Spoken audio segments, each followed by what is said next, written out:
प्रतिष्ठा हुई, फिर कर्पूरी ठाकुर जी को भारत रत्न देने की घोषणा हुई है, तो ये आपको नहीं लगता है फिर वो राजनीति का आधार, जो वोट का आधार होगा वो धर्म जाति ही होगी, और आपका जो उद्देश्य है जो लोग इसे हटकर वोट करें कहीं कहीं वो प्रभावित हो? जी नहीं, देखिए बात ये कोई पहली बार नहीं हो रहा है। ये तो लोगों ने पिछले कई दशकों से देखा है।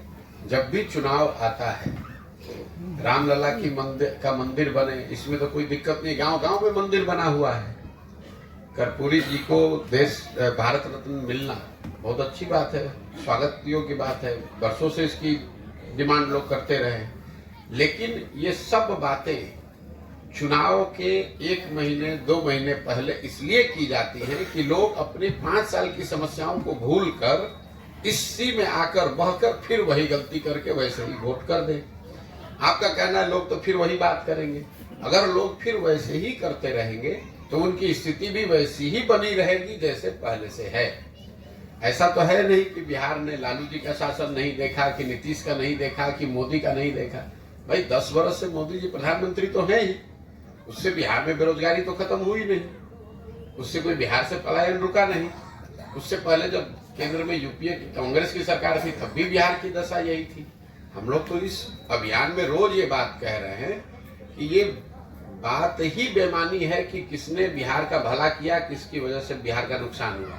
हम तो बिल्कुल उल्टी बात कह रहे हैं। हम ये कह रहे हैं कि जितने भी दल और नेता बिहार में रहे हैं, उन्होंने जो काम किया या करने का दावा कर रहे हैं, उस सब बात को आप सही मान लीजिए। मान लीजिए कि 40 साल के अपने शासन काल में कांग्रेस ने यहाँ काम किया। ये भी मान लीजिए कि 15 साल लालू जी के राज में बिहार में जो गरीब वंचित पिछड़ा था उसको आवाज मिल गई। यही तो दावा कर रहे हैं, मान लीजिए इस बात को। ये भी मान लिया जाए कि भाई नीतीश कुमार भाजपा के राज में यहाँ पर सड़क बिजली में कुछ सुधार हो गया। लेकिन अगर सारे लोगों के काम को, दावे को सही मान भी लिया जाए तो भी इससे तो कोई इनकार नहीं कर सकता है कि पूरे देश में सबसे गरीब, सबसे पिछड़ा, भुखमरी, बेरोजगारी वाला राज्य बिहार है।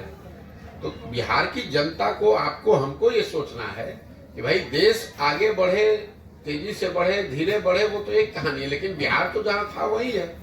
आपके बच्चे 20 वर्ष पहले भी जा रहे थे मजदूरी करने, 20 वर्ष पहले वो पंजाब और हरियाणा जा रहे थे, आजकल वो तमिलनाडु और तेलंगाना में जा रहे हैं, गुजरात में जा रहे हैं नौकरी करने। फर्क इतना ही पड़ा है। बिहार से जाने वालों की संख्या तो उतनी ही है। बिहार के लोगों को रोजगार नहीं है, ये तो 20 वर्ष पहले भी सत्य था, आज भी सत्य है। तो जब तक लोग इस बात को समझकर अलग तरीके से अपने बच्चों के लिए वोट नहीं करें, पूरे पदयात्रा का एक ही मंत्र सिखाया जा रहा है कि एक बार जीवन में आपने जाति पर वोट कर लिया, आपने विचारधारा पर वोट कर लिया, आपने नेताओं के लिए वोट कर लिया, आपने स्लोगन्स के लिए वोट कर दिया, एक बार जीवन में आप अपने बच्चों के पढ़ाई और रोजगार के लिए वोट कीजिए। यही बात तो पूरी पदयात्रा का उद्देश्य है।